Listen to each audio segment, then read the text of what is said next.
Matthew 1, verse 1. Introduction to Matthew. Taken from Dr. John Gill's exposition of the New Testament, narrated by David Clark. The subject of this book, and indeed all the writings of the New Testament, is the gospel. The Greek word eulogion signifies a joyful message, good news, glad tidings of good things, such as Christ was anointed to preach. The angels brought to the shepherds, and the evangelists, apostles and ministers of Christ published to the world. Isaiah 61 verse 1. And such is the account given by this inspired writer of the incarnation, life, actions, ministry, miracles, sufferings and death of Jesus Christ, whereby peace and reconciliation, pardon and righteousness, atonement and redemption, life and salvation are obtained for lost, perishing sinners. The Jews, to whom the message of grace was first sent, and among whom the gospel was first preached, having despised and rejected it, they and their posterity, in allusion to the words evangelion, most wicked and blasphemously call the whole New Testament a revelation or volume of iniquity and vanity. But blessed are the people that know the joyful sound. Psalm 89 verse 15. The writer of this gospel, Matthew, who was also called Levi in Luke 5:27, was by occupation a publican or tax gatherer, and was in his occupation when Christ called him by his grace. He was one of the 12 apostles sent forth by Christ to preach the gospel of the kingdom, Matthew 10 verse 3, and was honoured to be the first of the writers of the New Testament, and to be the first publisher therein of the good news of the incarnate Saviour, and was a wonderful instance of the rich and sovereign grace of God. Though he was employed in collecting the Roman tax, yet he was of Jewish extract, as appears from his being called the son of Alphaeus, Mark 2:14, and from his name Matthew Levi. As for the latter, so the former is an Hebrew name.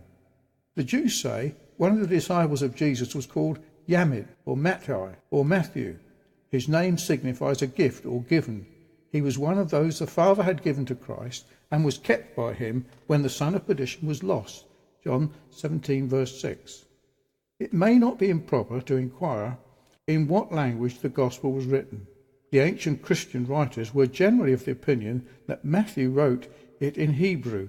Papias and Pantheus were of that mind, as also Irenaeus, Origen, Eusebius, Athanasius, and Epiphani, and Jerome. And it is asserted in the titles of the Arabic and Persic versions, and at the end of the Syriac version of this gospel, that it was written in the language of this opinion is espoused by Grotius and Hammond, though justly exploded by others. For what has been published by Munster, Mercer, Hatter, and Robertson are translations made by themselves or others, and of no antiquity.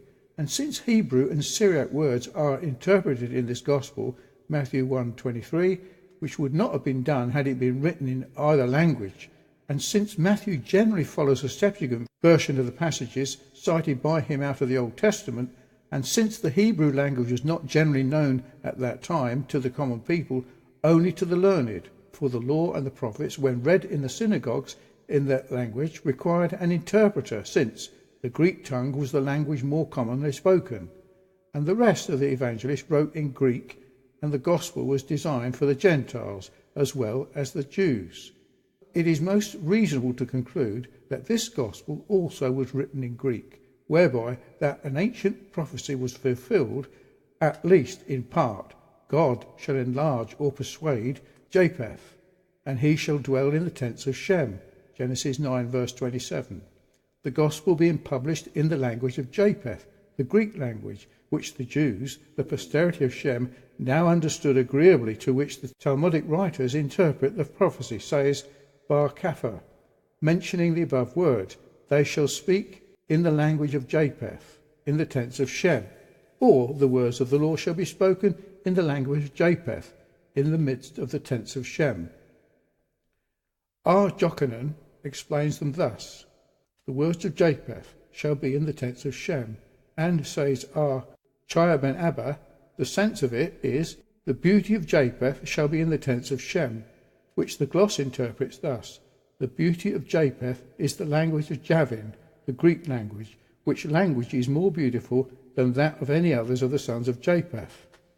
The time when the Gospel was written is said to be by some in the 8th or 9th, by others in the 15th year after the ascension of Christ, when the evangelists had received the extraordinary gifts of the Spirit, among which was the gift of tongues, and when the promise of Christ had been made good to them, John 14 verse 26.